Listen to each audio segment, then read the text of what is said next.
Friends, എല്ലാവർക്കും കൊളോക്കിൻ്റെ merry Christmas and happy new year. നിങ്ങൾ ഇൻഡോറിൽ കണ്ടില്ലേ, ആ സ്റ്റാറാണ് നമ്മൾ ചെയ്യാൻ പോകുന്നത്. വെറും 200 രൂപ താഴെ ചെലവിൽ നമുക്ക് ചെയ്യാൻ പറ്റും. അതെങ്ങനെയാണെന്ന് നോക്കാം.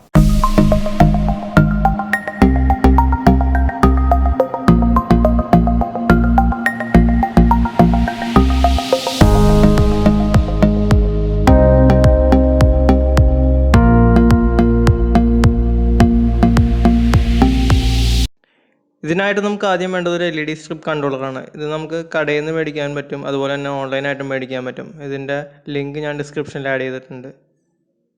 ഇതൊരു 12 വോൾട്ട് LED സ്ട്രിപ്പാണ്.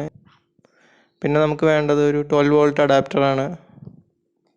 ഈ LED സ്ട്രിപ്പ് നമുക്ക് അഡാപ്റ്ററായിട്ട് കണക്ട് ചെയ്യാനായിട്ട് ഒരു സോക്കറ്റിൻ്റെ ആവശ്യമുണ്ട്. ഒരു 12 വോൾട്ട് റിലേ, പിന്നെ ഒരു 1N4007 ഡയോഡും. ആദ്യമായിട്ട് റിലേയുടെ 3 കാലുള്ള ഭാഗത്ത് 2 കാലുകളിലായി ഡയോഡ് സോൾഡർ ചെയ്ത് പിടിപ്പിക്കുക.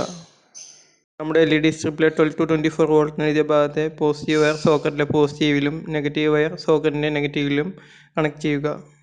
അതിനുശേഷം ഡയോഡിൻ്റെ വരയുള്ള ഭാഗത്ത് LED സ്ട്രിപ്പിൻ്റെ പോസിറ്റീവും മറുഭാഗത്ത് LED സ്ട്രിപ്പിൻ്റെ നെഗറ്റീവും സോൾഡർ ചെയ്യുക. ഒരു 2-പിൻ പ്ലഗ് എടുത്ത് അതിൻ്റെ ഒരു വയറിൽ 2 ബൾബിൻ്റെയും ഓരോ വയർ വെച്ച് കണക്ട് ചെയ്യുക. അതിന് നല്ലതുപോലെ ഇൻസുലേറ്റും ചെയ്യുക.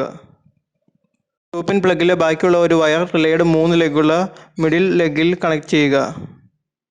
റിലേയുടെ ബാക്കി 2 ലെഗിലും ബൾബിൻ്റെ ബാക്കിയുള്ള 2 വയറും കണക്ട് ചെയ്യുക. വയർ ഇങ്ങനെ കണക്ട് ചെയ്യുന്ന സമയത്ത് സർക്യൂട്ട് ഷോർട്ട് ആവാതിരിക്കാൻ പ്രത്യേകം ശ്രദ്ധിക്കുക. ഒരു എക്സ്ട്രാ സേഫ്റ്റിക്ക് വേണ്ടി ഗ്ലൂ ഗൺ കൊണ്ട് നമ്മുടെ സർക്യൂട്ട് മൊത്തത്തിൽ ഒന്ന് കവർ ചെയ്യുന്നുമുണ്ട്.